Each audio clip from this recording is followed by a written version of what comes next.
India market invest মাইন্ডসেটে আপনাদের স্বাগত। যা চ্যানেল নতুন এসেছেন তাদের বলো প্লিজ চ্যানেলটাকে সাবস্ক্রাইব করবেন, লাইক করবেন, বেল আইকনটা প্রেস করবেন, তার সাথে অল বাটনটা প্রেস করবেন, নোটিফিকেশন সঙ্গে সঙ্গে আপনাদের কাছে গিয়ে পৌঁছাবে।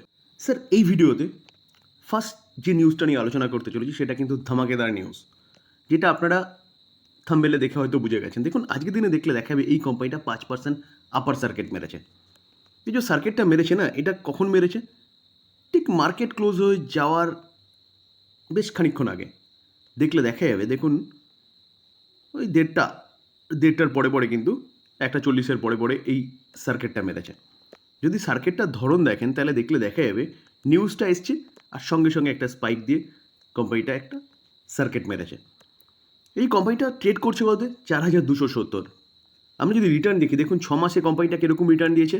6 মাসে দেখলে দেখা যাবে কোম্পানিটা 204% রিটার্ন দিয়েছে। ভাবতে পারছেন, 6 মাসে আপনার টাকাটা কোম্পানিটা 3 গুণ বানিয়ে দিয়েছে। অর্থাৎ 1,00,000 টাকা যদি আপনি ইনভেস্টমেন্ট করেন, তাহলে এই কোম্পানিটা আপনার টাকাটা 3,00,000-এ পরিণত করেছে।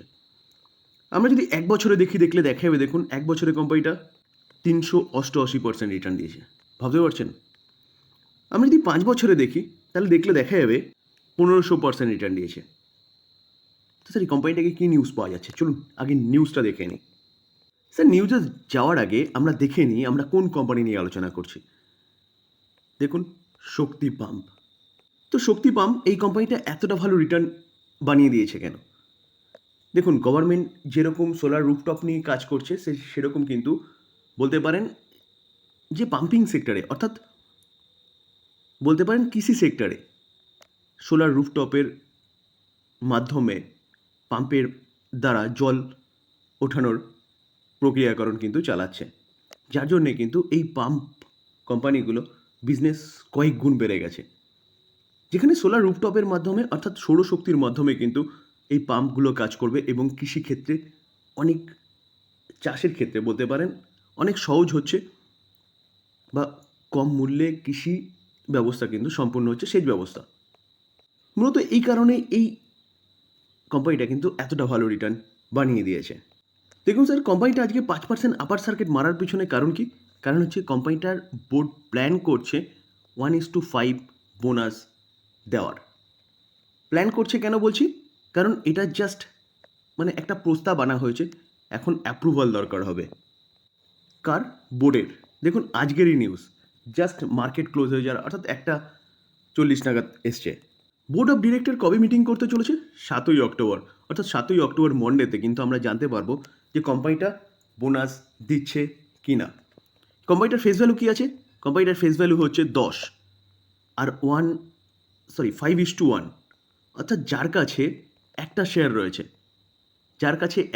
রয়েছে, সে কিন্তু 5টা শেয়ার পাবে। এই রেশিওতে কিন্তু বোনাসটা দিতে চলেছে কোম্পানি। অর্থাৎ এখনও ফাইনাল খবর পাওয়া যায়নি, কোম্পানি জাস্ট জানিয়েছে এবং 7 তারিখে ফাইনাল খবর পাবো বোর্ড মিটিং হওয়ার পরে। তো একটার বদলে 5টা শেয়ার, ভাবতে পারছেন? ব্যাপক কিন্তু একটা বোনাস ডিক্লেয়ার করতে চলেছে কোম্পানি, যার জন্য এই কোম্পানিটা কিন্তু এতটা ভালো মুভমেন্ট দেখিয়েছে। তো কালকে থেকে 1 তারিখ চালু হচ্ছে, 7 তারিখ আমরা সবাই পাখির চোখ করে থাকবো যে এই কোম্পানিটা কী করতে চলেছে। যেই বোনাসের কথা বলছে সেই বোনাসটা কি দেবে? তো এই জায়গায় দাঁড়িয়ে কিন্তু এই কোম্পানিটা এখান থেকে আরও ভালো মুভমেন্ট দেখাতে পারে এই নিউজের জন্য। তো এই কোম্পানিটা কিন্তু আপনারা রাডারে রাখতে পারেন, আর যারা পজিশনাল ট্রেডিং করেন তারাও কিন্তু এই কোম্পানিটা রাডারে রাখতে পারেন। দেখুন, কোম্পানি ফান্ডামেন্টাল স্ট্রং কোম্পানি, ভালো বিজনেস করছে। তো সেই জায়গায় দাঁড়িয়ে স্যার এই কোম্পানির লং টার্মের জন্য আপনি চিন্তাভাবনা করতে পারেন, এবং শর্ট টার্ম বেসিসে যারা পজিশনাল ট্রেডিং করেন তারাও কিন্তু রাডারে রাখতে পারেন। ব্যাপক ফাটাফাটি নিউজ। তো এই জায়গায় দাঁড়িয়ে কিন্তু আজকে 5% আপার সার্কিট মেরেছে। তো এই কোম্পানিটা কিন্তু আরও ভালো মুভমেন্ট দেখাতে পারে।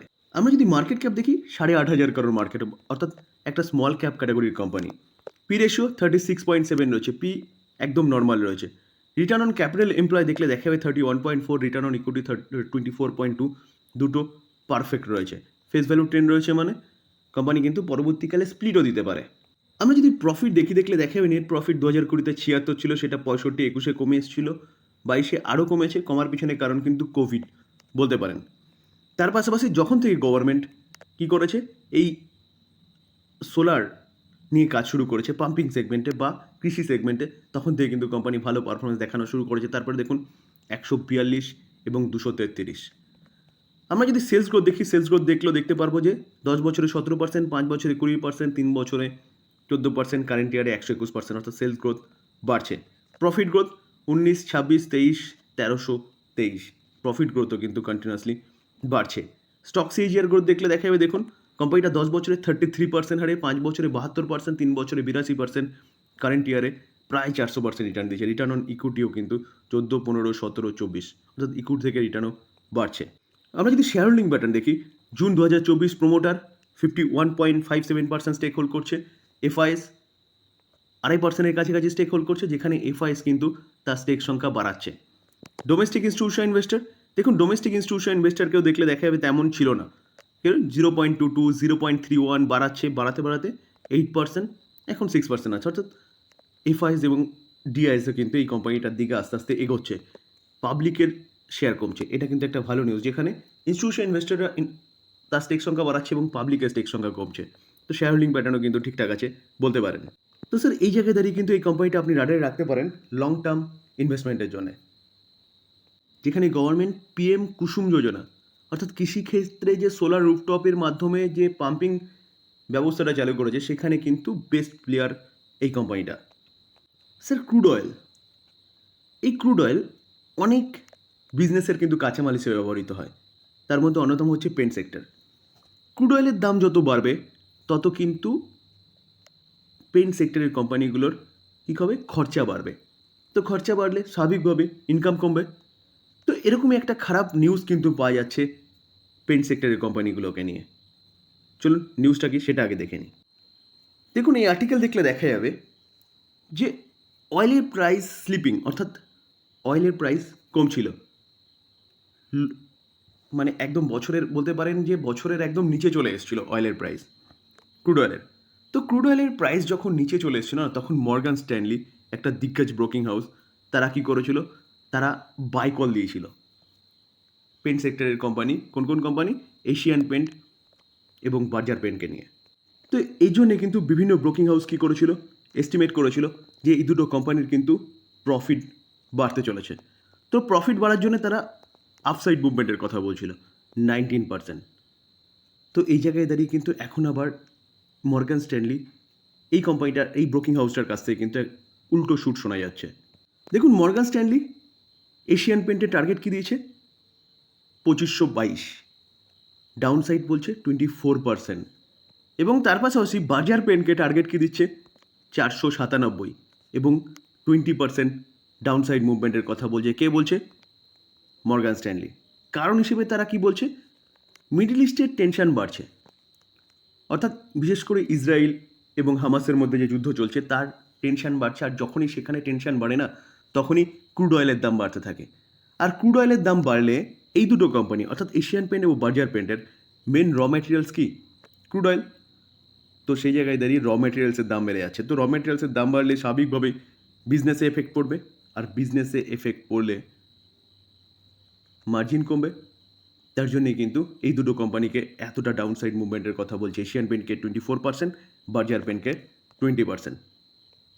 তো এই জায়গায় দাঁড়িয়ে কী করবেন, এশিয়ান পেন্ট, পেন্ট সেক্টরের নাম্বার 1 কোম্পানি। দেখুন আজকের দিনে দেখলে দেখা যাবে এই অবস্থাতেও কিন্তু কোম্পানিটা একটা পজিটিভ মুভমেন্ট দেখিয়েছে। দেখানোর পিছনে কারণ ক্রুড অয়েলের দাম কিন্তু কিছুটা কমেছে। আমরা কালকে দেখিয়েছিলাম যে 72 পয়েন্ট সামথিং ছিল, আজকে 71 পয়েন্ট সামথিং। তো যেটা একটু আগে বলছিলাম যে ক্রুড অয়েলের ওপর কিন্তু এই কোম্পানির বিজনেস অনেকটা ডিপেন্ড করে। দেখুন আমরা যদি চার্ট দেখি, 1 বছরে কোম্পানিটা খুব একটা ভালো রিটার্ন দেয়নি, ওকে। আমরা যদি 5 বছরে দেখি, দেখলে দেখা যাবে 5 বছরে প্রায় ডবলের কাছাকাছি, যখন থেকে কিন্তু ইউক্রেন রাশিয়ার যুদ্ধ এবং ক্রুড অয়েল ওঠানামার মধ্যে দিয়ে যাচ্ছে, ইনফ্লেশন এসব চলছে, তখন থেকে কিন্তু এই কোম্পানিটা কনসেন্ট্রেট করছে। তো স্যার আমরা যদি এবার ম্যাক্সিমাম চার্ট প্যাটার্ন দেখি, দেখলে দেখা যাবে দেখুন 27,846% রিটার্ন দিয়েছে। এবং যদি চার্ট দেখেন তাহলে কোম্পানিটা কিন্তু লেফট থেকে রাইটে ওপরেই গেছে। তো এর মধ্যে 2008 হয়েছে, কত সরকার এসছে গেছে, কত যুদ্ধ হয়েছে, যুদ্ধ হওয়ার পরে পরিস্থিতি স্বাভাবিক হয়েছে, ক্রুড অয়েলের দাম বেড়েছে কমেছে, কোম্পানিটা কিন্তু স্মুথলি ওপরেই গেছে। তো সেই জায়গায় দাঁড়িয়ে স্যার এই সার্টেন টাইমে কি হচ্ছে, তার জন্য তেলের দাম বেড়ে যাবে, এই কোম্পানিটা পড়ে যাবে, এরকম চিন্তাভাবনা করলে কিন্তু স্যার আপনি মার্কেটে টিকতে পারবেন না। ব্রোকিং হাউস অনেক কিছু বলবে। দেখুন আজকের দিনে কোম্পানিটা কেন পজিটিভ ছিল, যেখানে মার্কেট অনেকটা নেগেটিভ ছিল, প্রায় 1.5%-এর কাছাকাছি। পজিটিভ থাকার জন্য কিন্তু কারণ হচ্ছে কি, ক্রুড অয়েলের দাম কমা। তো স্যার যে মর্গান স্ট্যানলি যেটা প্রেডিক্ট করছে সেটা নাও হতে পারে, কারণ ইউক্রেন বলছি, সরি, ইসরায়েল এবং হামাসের যে যুদ্ধ চলছে সেটা অনেক দিন ধরে চলছে। সেটার ইম্প্যাক্ট খুব একটা মার্কেটে পড়ছে না, বা অয়েল মার্কেটেও পড়ছে না, যার জন্য আমরা রিসেন্টলি দেখেছিলাম কিন্তু যে অয়েল মার্কেট 52 উইক লোতে গিয়ে পৌঁছেছিল। তো সেই জায়গায় দাঁড়িয়ে স্যার চিন্তা করার কিছু নেই। এই এশিয়ান পেন্ট এই কোম্পানিটা নাম্বার 1 কোম্পানি, এবং বার্জার পেন্ট পেন্ট সেক্টরের নাম্বার 2 কোম্পানি। দুটো কোম্পানি ঠিকঠাক পারফরমেন্স দেখাবে, ঠিকঠাক চলবে, তো এখানে ঘাবড়ানোর কিচ্ছু নেই। তো এই ছিল আলোচনা। যদি আলোচনা ভালো লাগে, যারা চ্যানেল নতুন এসেছেন তাদের প্লিজ চ্যানেলটাকে সাবস্ক্রাইব করবেন, লাইক করবেন, বেল আইকনটা প্রেস করবেন, তার সাথে অল বাটনটা প্রেস করবেন, নোটিফিকেশন সঙ্গে সঙ্গে আপনাদের কাছে গিয়ে পৌঁছাবে। স্যার ডিসক্লেমার দিয়ে রাখি, কোনো বাই রেকমেন্ডেশন নয়, কোম্পানিগুলো সম্বন্ধে নিউজ পাওয়া যাচ্ছে, সেগুলো আপনাদের সামনে তুলে ধরার চেষ্টা করলাম লার্নিং পারপাস। বাই করবেন নিজের ডিসিশনে বা নিজে অ্যানালাইসিস করে তারপরে।